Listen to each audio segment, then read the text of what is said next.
जय हिंद दोस्तों, आप लोग का स्वागत है जीके जी टारगेट में। आज आप लोग का दोस्तों सीटेट पीवाईक्यू जो सीरीज चलाए हैं दोस्तों, जो 3 सितंबर से 2026 में जो इसका परीक्षा है दोस्तों, इसके लिए बहुत हेल्पफुल क्लास होगा। इसमें आज हम आप लोग को दोस्तों पीवाईक्यू क्वेश्चन कराने वाला है, जिसमें क्वेश्चन होगा दोस्तों 8 दिसंबर 2019 का हम आप लोग को सीरीज बाई मतलब पहला हम दे देंगे 2020 का दे देंगे पीवाईक्यू टोटल का, मैथ साइंस और हिंदी और सीडीपी टोटल कंप्लीट कराने वाले हैं। जिसमें देखिए आज आप लोग का सीडीपी मिलेगा प्रीवियस ईयर का कई तारीख था 8 दिसंबर 2019 का पीवाई क्वेश्चन मिलेगा दोस्तों। डिटेल्स एक्सप्लेनेशन भी मिलेगा, एग्जाम ओरिएंटेड मिलेगा दोस्तों, इंपॉर्टेंट कॉन्सेप्ट साथ ही साथ कॉन्सेप्ट भी हम आप लोग को कराने वाले हैं। मतलब 30 क्वेश्चन साथ में कॉन्सेप्ट भी आप लोग का हो जाएगा दोस्तों। देखिए वीडियो शुरू करते हैं। देखिए ओरिजिनल क्वेश्चन है। देखिए एग्जाम तिथि परीक्षा तिथि हुआ था स्टार्ट 8 दिसंबर 2019 में। हम आप लोग को एकदम पीवाईक्यू कंप्लीट ओरिजिनल क्वेश्चन कराने वाले हैं, जिसमें हम आप लोग को सीडीपी पहले पढ़ाएंगे 30 क्वेश्चन। इसमें देखिए नंबर 1 क्वेश्चन है, मानव विकास के संदर्भ में आनुवांशिकता तथा पर्यावरण की भूमिका के बारे में निम्नलिखित में से कथनों में से कौन सा कथन सही है। जो पर्यावरण में कौन सा कथन सही है, तो ऑप्शन नंबर हो जाएगा दोस्तों, ऑप्शन नंबर हो जाएगा सी जो है एकदम सही है। कह रहा है कि आनुवांशिक एवं पर्यावरण दोनों एक जटिल पारस्परिक क्रिया के रूप में मानव विकास को प्रभावित करता है। कह रहा है कि जो आनुवांशिक और पर्यावरण है दोनों एक जटिल पारस्परिक क्रिया के रूप में मानव विकास को क्या करता है, प्रभावित करता है। अब इसका एक्सप्लेनेशन पढ़ लेते हैं। एक्सप्लेनेशन क्या है दोस्तों, कि आनुवांशिक एवं पर्यावरण दोनों ही जटिल पारस्परिक क्रिया के रूप में मानव विकास को प्रभावित करता है, मतलब एक दूसरे से प्रभावित करता है। दूसरे समय व्यक्ति जो कुछ भी सोचता है, करता है अथवा अनुभव करता है वह उसके आनुवांशिक है, और पर्यावरण की परस्पर अंतःक्रिया का परिणाम है। और क्या है, पर्यावरण का वंशानुक्रम आनुवांशिक विकसित होने के लिए क्षमता का प्रदान करता है, जबकि पर्यावरण इन क्षमताओं को विकसित होने के लिए अवसर प्रदान करता है। क्या करता है, अवसर प्रदान करता है। 2 नंबर क्वेश्चन, एक प्रगतिशील कक्षा में क्या होना चाहिए, तो एक प्रगतिशील कक्षा में तो option A B C D में क्या हो जाएगा ऑप्शन, तो ऑप्शन नंबर हो जाएगा दोस्तों डी नंबर हो जाएगा। ऑप्शन नंबर क्या हो जाएगा, 2 का हो जाएगा डी। विद्यार्थियों के द्वारा ज्ञान का संरचना की जाती है, विद्यार्थियों के द्वारा ज्ञान की संरचना की जाती है दोस्तों। ऑप्शन नंबर डी होगा। अब इसका एक्सप्लेनेशन समझ जाते हैं। क्वेश्चन में ऑप्शन देखिए, आप साथ में एक्सप्लेनेशन समझ जाएगा तो आप लोग को हेल्पफुल होगा। एक प्रगतिशील कक्षा में विद्यार्थियों के द्वारा ज्ञान की संरचना या निर्माण होता है। क्या एक प्रगतिशील कक्षा में क्या होता है, विद्यार्थियों के ज्ञान की संरचना का निर्माण होता है। प्रगतिशील कक्षा में शिक्षक की भूमिका मात्र एक सुविधा प्रदाता एवं सुलभ करता ही होता है। वह ऐसे अधिगम परिस्थिति का निर्माण करता है जिसमें विद्यार्थी सक्रिय होकर अधिगम अनुभव प्राप्त, मतलब विद्यार्थी जो है सक्रिय रूप से क्लास में क्या करे, अधिगम लर्निंग का अनुभव प्राप्त करे। प्रगतिशील कक्षा में बच्चों के पूर्व अनुभव का महत्वपूर्ण माना जाता है, मतलब बच्चे के पूर्व अनुभव क्या है, ज्ञान क्या है उसके भी पूर्व माना जाता है। 3 नंबर क्वेश्चन, सतत एवं समग्र मूल्यांकन में क्या शामिल है, तो option A B C D में क्या हो जाएगा, तो ऑप्शन नंबर हो जाएगा दोस्तों, ऑप्शन नंबर हो जाएगा सी। कह रहा है विविध प्रकार की रणनीतियों का प्रयोग करते हुए दोनों संरचनात्मक एवं संकल्पात्मक आकलन का प्रयोग करना, ये ऑप्शन हो जाएगा। अब देखिए सतत एवं मूल्यांकन में विविध प्रकार की रणनीतियों का प्रयोग करते हुए दोनों संरचनात्मक एवं संकल्पात्मक आकलन का प्रयोग किया जाता है। सतत एक व्यापक मूल्यांकन में छात्रों का प्रदर्शन को औपचारिक तथा अनौपचारिक तरीका से अंक किया जाता है, मतलब औपचारिक और अनौपचारिक दोनों तरीका से। यह शिक्षण के साथ साथ चलता रहता है। छात्रों में प्रदर्शन का आकलन करने के लिए शिक्षक अवलोकन, हस्ताक्षर, स्व तथा सहपाठी आकलन, समूह कार्य, परियोजना कार्य, मतलब साथ ही साथ विद्यार्थियों को हम क्या क्या देखेंगे, मतलब क्या पढ़ता है, इसका सहपाठी मतलब दोस्त में क्या है, सब चीज, समूह कार्य मतलब क्या काम करता है, परियोजना आदि भी विभिन्न तकनीकों का प्रयोग करते हैं। आकलन शिक्षण अधिगम से जुड़े हुए हैं तथा इकाई त्रैमासिक और अर्धवार्षिक, मतलब एक दिन के भी, त्रैमासिक 3 महीना के भी, 6 महीना के भी, अवार्षिक परीक्षा के माध्यम से संपन्न किया जाता है। मतलब एक दिन से आकलन नहीं किया जा सकता है। हम आप लोग को 1 महीना मतलब 3 महीना, 6 महीना, साल भर तक हम इसका आकलन कर सकते हैं। 4 नंबर क्वेश्चन, वह प्रक्रिया जिसके द्वारा बच्चे आदतों, कौशल, मूल्य तथा अभिप्रेरण को विकसित करते हैं जो उन्हें समाज का जिम्मेदार एवं क्रियाशील सदस्य बनाती है, उसे क्या कहते हैं? तो option A B C D में कौन सा ऑप्शन हो जाएगा? तो ऑप्शन हो जाएगा दोस्तों समाजीकरण कहलाते हैं। उसे क्या कहते हैं? समाजीकरण कहलाते हैं। वह प्रक्रिया जिसके द्वारा बच्चे आदत, कौशल, मूल्य तथा अभिप्रेरण को विकसित करते हैं जो उन्हें समाज का जिम्मेदार एवं क्रियाशील सदस्य बनाती है, उसे समाजीकरण कहा जाता है। समाजीकरण एक विस्तृत और अंतहीन प्रक्रिया है जो एक व्यक्ति के साथ जीवन पर्यंत चलता, मतलब जो है ये समाजीकरण जीवन से शुरू हो से लास्ट तक चलता रहता है समाजीकरण। 5 नंबर क्वेश्चन हो जाएगा, एक समावेशी कक्षा में शिक्षक को क्या करना चाहिए? शिक्षक को क्या करना चाहिए? तो ऑप्शन ए, बी, सी और डी। तो हो जाएगा दोस्तों ऑप्शन नंबर क्या हो जाएगा? D number. ऑप्शन डी हो जाएगा। क्या कह रहा है? यह विश्वास करना चाहिए कि प्रत्येक बच्चा में अपनी योग्यता और शक्ति के अनुसार सीखने की क्षमता होती है। इसमें देखिए एक्सप्लेनेशन है। एक समावेशी कक्षा में शिक्षक को यह विश्वास करना चाहिए कि प्रत्येक बच्चा में अपनी योग्यता एवं शक्तियों के अनुसार सीखने की क्षमता होती है। मतलब सही है दोस्तों, हर बच्चा के क्षमता योग्यता के अनुसार सीखता है। यह विश्वास के साथ व्यक्तिगत भिन्नता को ध्यान में रखते हुए शिक्षण अधिगम परिस्थिति का निर्माण करता है ताकि बच्चे अपनी योग्यता और क्षमता के अनुसार अधिगम अनुभव प्राप्त कर सकें। 6 नंबर क्वेश्चन, एक विद्यार्थी कक्षा में निम्नलिखित लक्षणों को प्रदर्शित करता है। तो ऑप्शन ए, पढ़ने के प्रति चिंता, शब्द और अक्षरों को पहचानने में कठिनाई, निम्न स्तर शब्दावली कौशल क्या है? और पहले पढ़े हुए पाठ को समझने या याद करने में कठिनाई या किसके सूचक है? तो option A B C D में हो जाएगा दोस्तों। ऑप्शन नंबर बी हो जाएगा, अधिगम आसक्त वाले विद्यार्थी हैं। अब इससे एक्सप्लेनेशन पढ़ते हैं। यदि कोई विद्यार्थी पढ़ने के लिए चिंता, शब्द, अक्षर पहचानने में कठिनाई है तो निम्न स्तरीय शब्दावली कौशल या पहले पढ़े हुए पाठ को समझने या याद करने में कठिनाई का अनुभव करता है। क्या करता है? अनुभव करता है। इसका मतलब है कि वह अधिगम आसक्त मतलब लर्निंग डिसेबिलिटी का लक्षण प्रदर्शित कर रहा है। अधिगम आसक्त एक प्रकार का विसंगति है जो बच्चों के सीखने की क्षमता को प्रभावित करता है। अधिपा बच्चों की बौद्धिक स्तर 90 या इससे भी अधिक हो सकता है, लेकिन फिर भी यह बच्चे दूसरे बच्चों की तुलना में पढ़ाई में थोड़ा कमजोर होता है। क्या होता है? थोड़ा क्या होता है? कमजोर होता है। 7 नंबर क्वेश्चन हो जाएगा, आपकी कक्षा में एक विद्यार्थी को विभिन्न स्रोत से बार बार यह बताया गया कि उसके सामाजिक वर्ग के लोग शैक्षिक क्षेत्रों में निम्न स्तरीय प्रदर्शन करते हैं।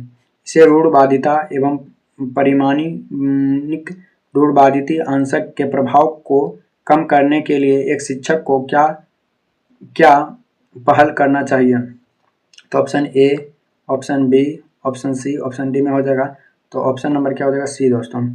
विभिन्न सामाजिक वर्गों के रोल मॉडल से संबंधित कहानियों एवं उदाहरण को प्रस्तुत करना चाहिए। यदि कक्षा के एक विद्यार्थी विभिन्न स्रोतों को बार बार यह बताया गया कि उसके सामाजिक वर्गों के लोग शैक्षिक छात्रों में निम्न स्तरीय प्रदर्शन करते हैं, से रूढ़वादिता या परिमाणिक रूढ़वादिता अंशक को प्रभाव को कम करने के लिए शिक्षक को विभिन्न सामाजिक वर्गों को रोल मॉडल से संबंधित कहानी एवं उदाहरण को प्रस्तुत करना चाहिए ताकि संबंधित विद्यार्थियों में अपने वर्ग विशेष को प्रति पूर्वग्रह को दूर हो सके, उनमें आत्मविश्वास की भावना विकसित हो सके। 8 नंबर क्वेश्चन, एक शिक्षक अपनी कक्षा में सृजनात्मक विद्यार्थियों को किस प्रकार प्रोत्साहित करना चाहिए? Option A, option B, option C, option D में हो जाएगा दोस्तों। ऑप्शन नंबर क्या हो जाएगा? बी हो जाएगा। कह रहा है कि अनेक परिप्रेक्ष्यों को प्रोत्साहित करके मूल विचारों का महत्व देकर एक शिक्षक को अपनी कक्षा में सृजनात्मक विद्यार्थियों के मूल विचारों को महत्व देते हुए अनेक परिप्रेक्ष्य में चिंतन करने के लिए प्रोत्साहित करना चाहिए, क्योंकि सृजनात्मक विद्यार्थी की समस्या पर नवीन और मौलिक विचार प्रस्तुत करते हैं। उनमें अन्वेषणात्मक और जिज्ञासात्मक प्रवृत्ति, दूरदृष्टि, स्वतंत्र निर्णय क्षमता, विचारों अभिव्यक्ति को मौलिकता जैसे गुण होते हैं। 9 नंबर क्वेश्चन, निम्नलिखित में से कौन सा कारक कक्षा में सार्थक अधिगम को पक्ष लेता है? सार्थक अधिगम को पक्ष लेता है तो ऑप्शन ए हो जाएगा, option B, option C, option D में हो जाएगा दोस्तों। ऑप्शन नंबर क्या हो जाएगा? सी हो जाएगा। विषय वस्तु तथा बच्चों को संपूर्ण कुशल, क्षेम एवं अधिगम के प्रति सच्चा सरोकार रखना चाहिए। विषय वस्तु तथा बच्चों को संपूर्ण कुशल, क्षेम एवं अधिगम के प्रति सच्चा सरोकार रखना सार्थक अधिगम के पक्ष का लेता है। दूसरे शब्द में वही विषय वस्तु सार्थक अधिगम को बढ़ावा देता है जो बच्चे रुचि, मनोवृत्ति, योग्यता, क्षमताओं, आवश्यकता आदि के अनुकूल हो। उनके सर्वगुण विकास होता है। क्या होता है? सर्वगुण विकास होता है। 10 नंबर क्वेश्चन, निम्नलिखित में से कौन सा प्रभावशाली समस्या समाधान रणनीतियों का एक उदाहरण है? तो option number A, option B, option C, option D हो जाएगा। तो ऑप्शन नंबर क्या हो जाएगा दोस्तों? आंसर 10 का सी नंबर होगा। साधन शब्द विश्लेषण समस्याओं को अनेक उपलक्ष्यों में विभाजित करना।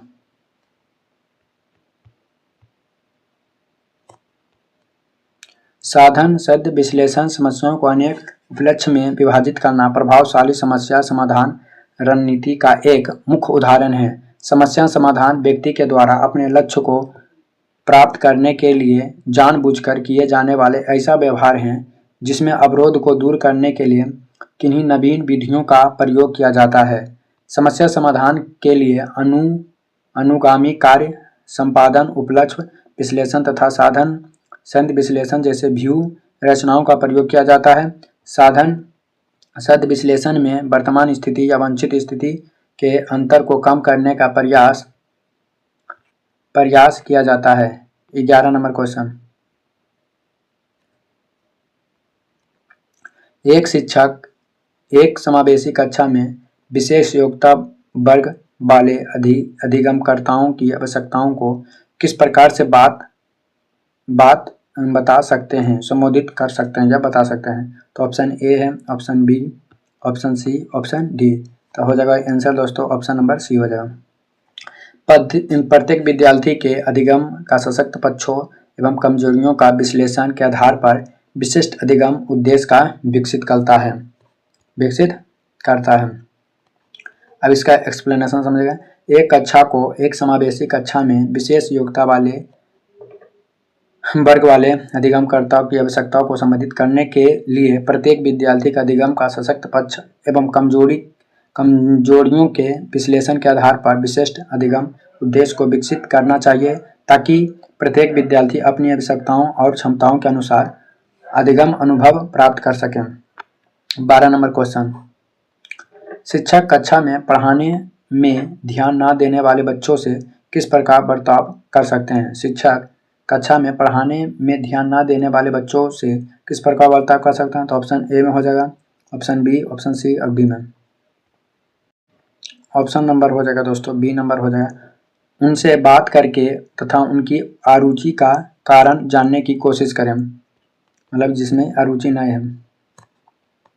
शिक्षक को कक्षा में पढ़ाने में ध्यान न देने वाले बच्चों से बात करके उनकी अरुचि का कारण जानने की कोशिश करना चाहिए तथा प्राप्त परिणामों के आधार पर उनका उपचार करना चाहिए। अर्थात अरुचि का कारण शिक्षण प्रक्रिया से संबंधित है तो उसमें सुधार करना चाहिए। यदि विद्यार्थी से संबंधित तो विद्यार्थी और अभिभावक से बात करके उचित निर्देशन एवं परामर्श देना चाहिए।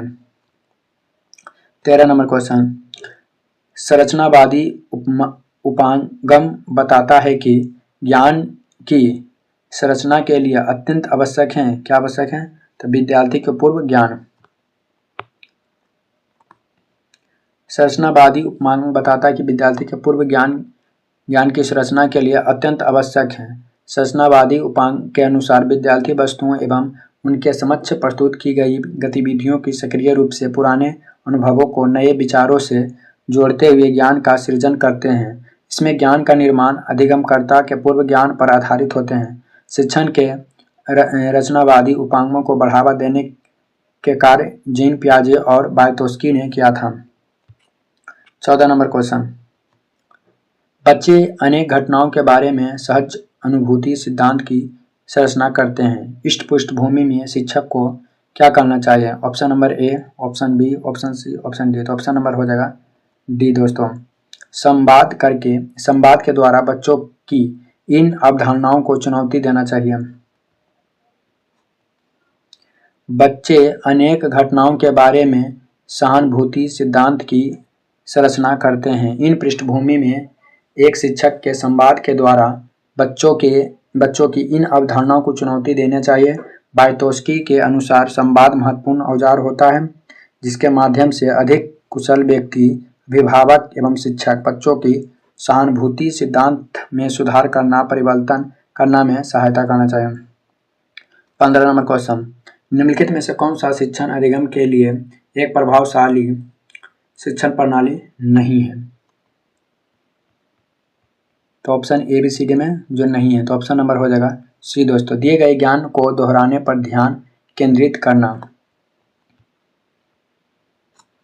शिक्षण अधिगम के प्रभावशाली निम्नलिखित कारक हैं: प्रयोग और पर्यवेक्षण प्रणाली, संवाद और परिचर्चा प्रणाली, बच्चों को अंतर्दृष्टि के अनुसार अनुमान लगाने के प्रोत्साहित करना, सक्रिय क्रिया आधारित अधिगम प्रणाली, परियोजना प्रणाली आदि। दिए गए ज्ञान को दोहराने और हटाने पर ध्यान केंद्रित करके शिक्षण प्रणाली को प्रभावशाली नहीं बनाया जा सकता है। 16 नंबर क्वेश्चन, निम्नलिखित में से कौन सा कारक अधिगम को प्रभावित करता है? निम्नलिखित में से कौन सा कारक अधिगम को प्रभावित करता है? तो 16 का हो जाएगा दोस्तों option A, B, C, D में हो जाएगा। तो हो जाएगा दोस्तों ऑप्शन नंबर सी हो जाएगा। पहले 1, 2, 3, 4 विद्यार्थियों की अभिरुचि, विद्यार्थियों का संवेगात्मक स्वास्थ्य, शिक्षा शास्त्र में रणनीति, विद्यार्थियों का सामाजिक और सांस्कृतिक संदर्भ। ऑप्शन नंबर ए, बी, सी चारों।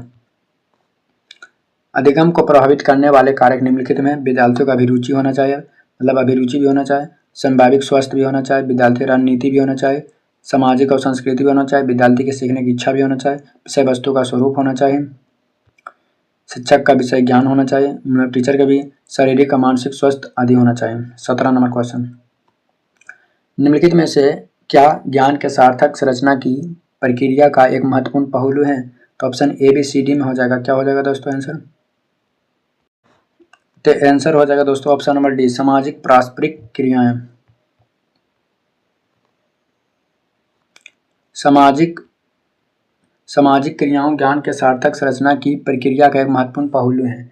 वायतोस्की का मानना है कि बच्चे पहले ज्ञान का निर्माण सामाजिक पारस्परिक क्रियाओं द्वारा करते हैं। वायतोस्की के अनुसार बच्चे की भाषा, स्मृति, अमूर्त चिंतन, प्रत्यय निर्माण, अधिक कौशल विकास सामाजिक पारस्परिक क्रियाओं की महत्वपूर्ण भूमिका निभाती है। 18 नंबर क्वेश्चन, जब विद्यार्थी पुरस्कार पाने के इच्छा बार बार किसी गतिविधि को करने के लिए निर्णय लेते हैं, जैसे कि एक प्रयोग में नियोजित और संचालन करता है जो कि प्रत्यक्ष रूप से उसे गतिविधियों को से संबंधित नहीं है, जैसे कि एक स्टार या बेज प्राप्त करना, जैसे स्थिति में क्या संभावना है?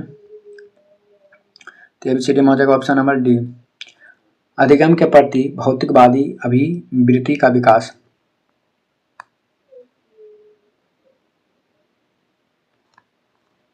जब विद्यार्थी पुरस्कार पाने की इच्छा से बार बार किसी गतिविधि को निर्णय लेते, जैसे कि प्रयोग का नियोजन या संचालन करता है, तो प्रत्यक्ष रूप से उस गतिविधि से संबंधित नहीं है, जैसे कि एक स्टार और बेज प्राप्त करना। ऐसी स्थिति में अधिगम के प्रति भौतिकवादी अभिवृत्ति का विकास की संभावना होती है। एक भौतिकवादी अभिवृत्ति पुरस्कार मिलने तक विद्यार्थी गतिविधि करने के लिए प्रेरित करता है। जब विद्यार्थी को पुरस्कार मिलना बंद हो जाए तो वह गतिविधि करना भी बंद कर देता है। इसलिए भौतिकवादी अभिवृत्ति को बढ़ावा देने वाले अभिप्रेरक को नकारात्मक अभिप्रेरक श्रेणी में रखा गया है। मतलब कोई भी बच्चा जब तक पुरस्कार मिलेगा, जब तक शिक्षा ग्रहण करेगा, नहीं मिलेगा तो नहीं करेगा, मतलब निगेटिव बात है दोस्तों।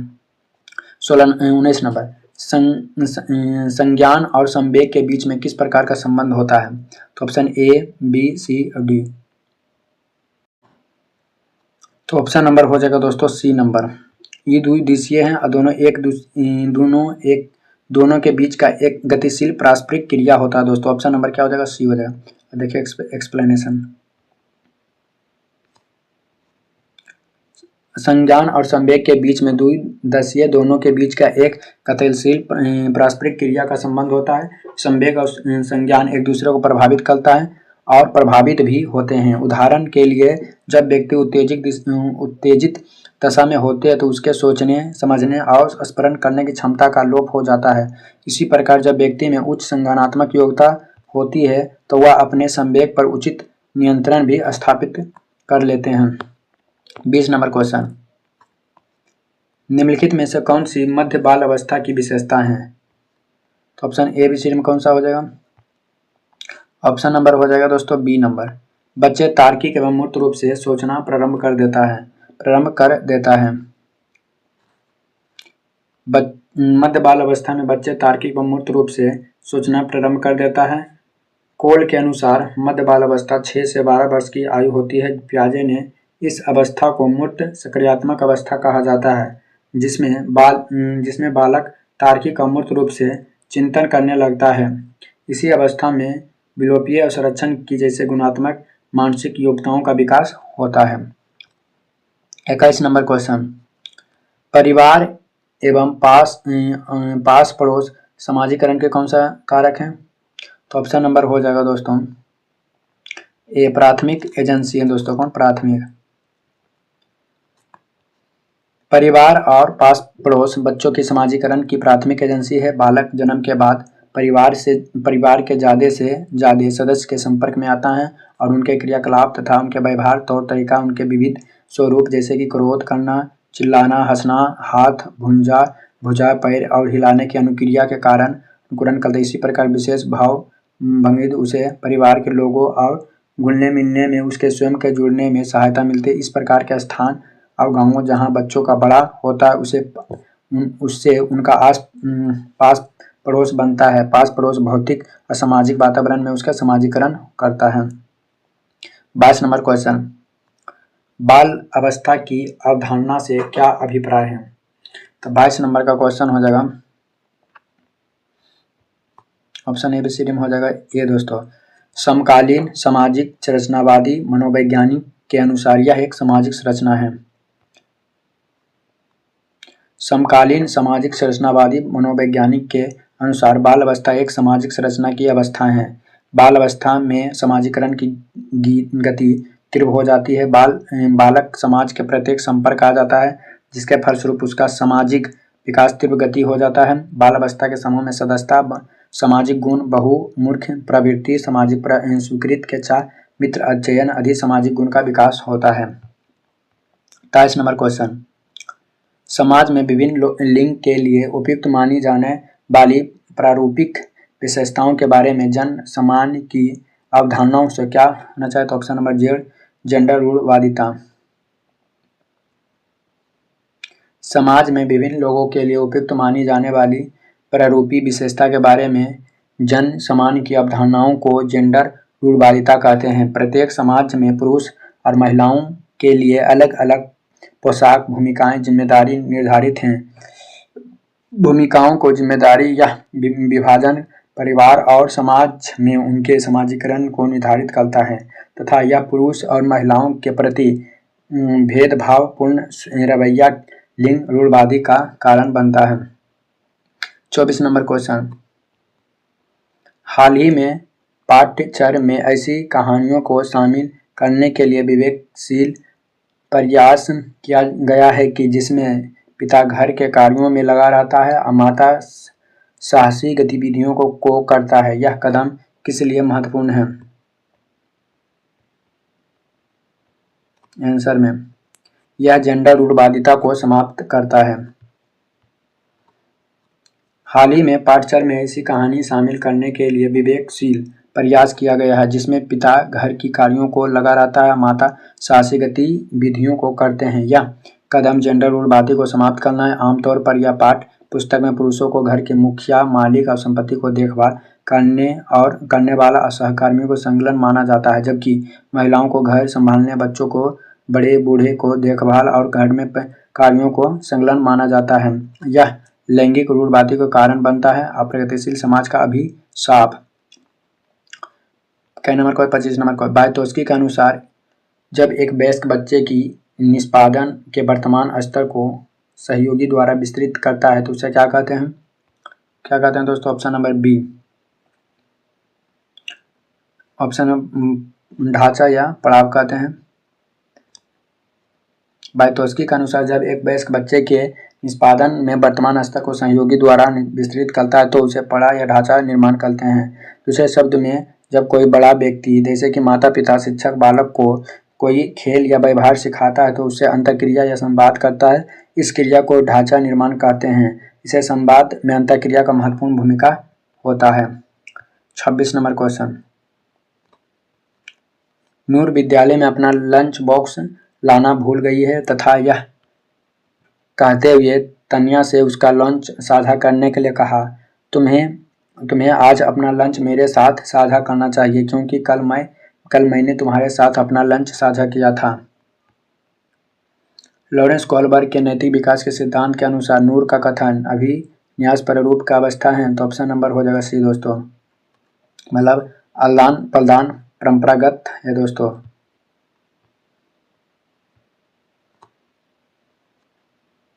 लॉरेंस कोहलबर्ग के नैतिक विकास के सिद्धांत के अनुसार नूर का कथन है कि आदान प्रदान अभिन्यास के रूप में परंपरागत अवस्था का दर्शाता है। दूसरे शब्द में कहा था प्रथम उपसोपन पारस्परिक संबंध है। 27 नंबर क्वेश्चन। डैश के अनुसार बच्चों में चिंतन के बारे में सामाजिक प्रक्रियाओं और संस्कृति संदर्भ में प्रभाव को समझना आवश्यक है। ऑप्शन नंबर लेव बायतोस्की के अनुसार बच्चे के चिंतन के बारे में सामाजिक प्रक्रिया और संस्कृति संदर्भ के प्रभाव को समझने आवश्यक है। बायतोस्की का मानना है कि सामाजिक एवं संस्कृति संबंधों को संज्ञानात्मक कौशल का विकास होता है। उनके अनुसार अधिगम का विकास सांस्कृतिक और सामाजिक वातावरण के मध्य साथ साथ चलते रहता है। उनका कहना है कि बालक का विकास सामाजिक और सांस्कृतिक गतिविधियों का अलग नहीं किया जा सकता है। 28 नंबर क्वेश्चन हो जाएगा। पियाजे का संज्ञानात्मक विकास के सिद्धांत का अर्थात निकालने के लिए एक ग्रेड 6 से 8 के शिक्षकों को अपनी कक्षा में क्या करना चाहिए? Option A, option B, option C है, ऑप्शन डी है। तो ऑप्शन नंबर हो जाएगा दोस्तों ए हो जाएगा। ऐसी समस्याओं प्रस्तुत करने चाहिए जिसमें तर्क आधारित समाधान की आवश्यकता होती है। पियाजे के संज्ञानात्मक विकास के सिद्धांत में निहितार्थ निकालने के लिए ग्रेड 6 से 8 के शिक्षकों को अपनी कक्षा में ऐसी समस्या प्रस्तुत करना चाहिए जिसमें तर्क आधारित समाधान की आवश्यकता होती है, क्योंकि पियाजे का मानना है कि बच्चे अपने ज्ञान का निर्माण स्वयं करता है, इसीलिए उन्हें समक्ष ऐसी परिस्थिति का निर्माण करना चाहिए जिसमें वे स्वयं खोज के द्वारा अधिगम अनुभव प्राप्त कर सकें। 29 नंबर। हार्वर्ड गार्डन के बहुबुद्धि सिद्धांत के अनुसार तार्किक गणितीय बुद्धि वाले एक व्यक्ति को क्या विशेषता हो सकती है? तो option A, B, C, D हो जाएगा दोस्तों, सी हो जाएगा। पैटर्न को खोजने की तर्क और लंबी श्रृंखला को हल करने की क्षमता संवेदनशीलता होती है। हार्वर्ड गार्डन के बहुबुद्धि सिद्धांत के अनुसार तार्किक गणितीय बुद्धि वाले एक व्यक्ति की मुख्य विशेषता यह होता है कि पैटर्न खोजने और तर्क की लंबी श्रृंखला को हल करने की क्षमता संवेदनशील प्रदर्शित करते हैं। दूसरे शब्द में तार्किक गणितीय बुद्धि में तत्परता तर्क करने में गणितीय समस्या का समाधान करने और सदृशता अंकों का क्रम में व्याप्त संबंधों को पहचानने आदि की क्षमता से है। उच्च तार्किक गणित वाले बालकों में गणितीय तर्क की क्षमता अच्छी होती है। 30 नंबर क्वेश्चन है। जिन पियाजे के संज्ञानात्मक विकास के सिद्धांत के अनुसार परिकल्पित निगात्मक तर्क किस अवधि में विकसित होता है? तो ऑप्शन सी में हो जाएगा अमूर्त सक्रियात्मक अवस्था दोस्तों। जिन पियाजे के संज्ञानात्मक विकास के सिद्धांत के अनुसार परिकल्पित निगात्मक और अमूर्त सक्रियात्मक अवस्था होता है। जो अमूर्त सक्रियात्मक अवस्था में संज्ञानात्मक विकास का अंतिम अवस्था है जो लगभग 11 से 15 वर्ष की आयु तक चलती है। इस अवस्था के दौरान बालक अमूर्त बातों के संबंध में तार्किक चिंतन के योग्यता विकसित कर लेते हैं। मूर्त वस्तुओं सामग्री पर स्थान पर शाब्दिक और संकेतित अभिव्यक्ति का प्रयोग तार्किक चिंतन में किया जाता है। 30 क्वेश्चन करा दिए दोस्तों, एक्सप्लेनेशन भी कराते हैं। वीडियो अच्छा लगे तो चैनल को सब्सक्राइब, वीडियो को शेयर कर अपने शुभ।